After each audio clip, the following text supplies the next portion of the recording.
अंतरिक्ष यात्री सुनीता विलियम्स और बुच विल्मोर अन्य 2 अंतरिक्ष यात्रियों के साथ स्पेस एक्स के ड्रैगन कैप्सूल से धरती पर लौट आए हैं। बीते साल जून में महज 8 दिनों के लिए अंतर्राष्ट्रीय स्पेस स्टेशन पर गए ये दोनों एस्ट्रोनॉट 9 महीने बाद लौट पाए हैं। बोइंग का जो स्टारलाइनर यान उन्हें वापस धरती पर लाने वाला था वो खराब हो गया था, इसलिए उन्हें इतना लंबा इंतजार करना पड़ा। उन्हें आखिरकार एलन मस्क की कंपनी स्पेस एक्स का ड्रैगन कैप्सूल फ्लोरिडा के तट पर सुरक्षित रूप से उतारा। इंटरनेशनल स्पेस स्टेशन से अनडॉक होने के बाद यान को धरती पर पहुंचने में 17 घंटों का लंबा वक्त लगा। जानिए कैसी थी ये यात्रा और कैप्सूल के स्प्लैश डाउन करने के बाद क्या क्या हुआ। पैराशूट खुला और फिर स्प्लैश डाउन। भारतीय समय अनुसार बुधवार तड़के 3:27 पर 4 अंतरिक्ष यात्रियों को लाने वाला कैप्सूल फ्लोरिडा के तट के पास समंदर में उतरा।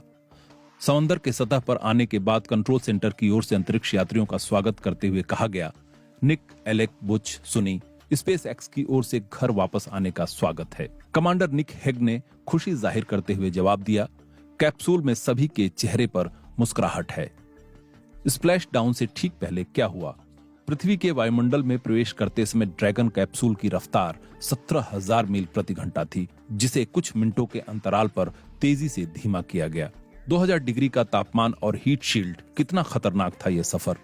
जब कैप्सूल धरती के वायुमंडल में प्रवेश किया तो कम्युनिकेशन ब्लैकआउट हो गया था, जो कि करीब 3:20 पर फिर से बहाल हुआ। वायुमंडल में प्रवेश के बाद अंतरिक्ष यान के प्लाज्मा शील्ड का तापमान 1927 डिग्री सेल्सियस तक पहुंच गया था, लेकिन हीट शील्ड सवार अंतरिक्ष यात्रियों को इतनी तेज गर्मी से बचाने में मददगार साबित हुई।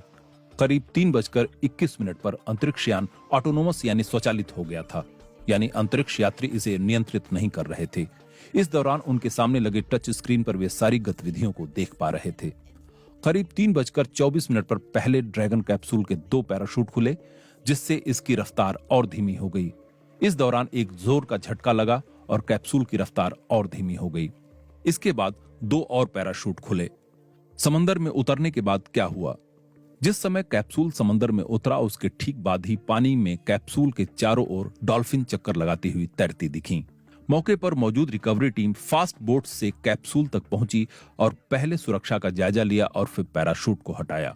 इसके बाद स्पेस एक्स का रिकवरी पोत पहुंचा, जो कि लैंडिंग साइट से 2 मील की दूरी पर रुका हुआ था। जिस समय अंतरिक्ष यान की वापसी हो रही थी, आसमान पूरी तरह साफ और नीला था। इसके बाद रस्सियों के सहारे कैप्सूल को सुरक्षा नाव में लाया गया। जब कैप्सूल का हैच खुला, ड्रैगन का साइड हैच खुला और सारी दुनिया अंतरिक्ष यात्रियों की झलक पाने का इंतजार करने लगी। इसके बाद नासा की लाइव तस्वीरों के जरिए दुनिया भर में लोगों ने सुनीता विलियम्स और उनके साथियों को बाहर निकलते देखा। And there we do see Crew 9, some happy waves, smiles all around back on Earth. Capsule से निकलने से ठीक पहले सुनीता विलियम्स और विल्मोर ने कैमरे की ओर हवा में हाथ हिलाकर खुशी जाहिर की।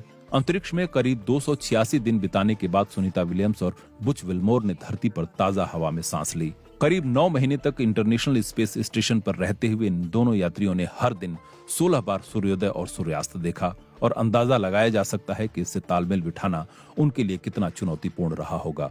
अंतरिक्ष यात्रियों की सेहत कैसी है? नासा के कॉमर्शियल क्रू प्रोग्राम के मैनेजर स्टीव स्टिच ने बताया कि अंतरिक्ष यात्रियों की सेहत ठीक है। उन्होंने कहा कि अंतरिक्ष यात्री कुछ समय के लिए रिकवरी शिप पर रहेंगे और फिर उन्हें ह्यूस्टन ले जाया जाएगा। उन्होंने अपनी टीम का शुक्रिया अदा किया और नासा की जरूरतों के मुताबिक खुद को ढालने के लिए अमेरिकी अरबपति एलन मस्क की कंपनी स्पेस एक्स की तारीफ की। हालांकि अंतरिक्ष यात्रियों का मेडिकल चेकअप किया जा रहा है और जब यह प्रक्रिया पूरी हो जाएगी, इसके बाद परिवार से मिलने की इजाजत मिलेगी। NASA space operation mission directors के डिप्टी एसोसिएट एडमिनिस्ट्रेटर्स जोएल मोंटाल्बानो ने कहा कि सुनी और बुच ने आईएसएस पर रहते हुए 900 घंटों तक का रिसर्च किया है और इस दौरान 150 वैज्ञानिक प्रयोग किए। उन्होंने नासा अंतरिक्ष यात्रियों के किए गए प्रयोगों को देश के लिए लाभदायक बताया और उम्मीद जताई कि इस दशक के अंत तक मंगल ग्रह पर इंसान उतारने के नासा के लक्ष्य में ये मददगार साबित होंगे।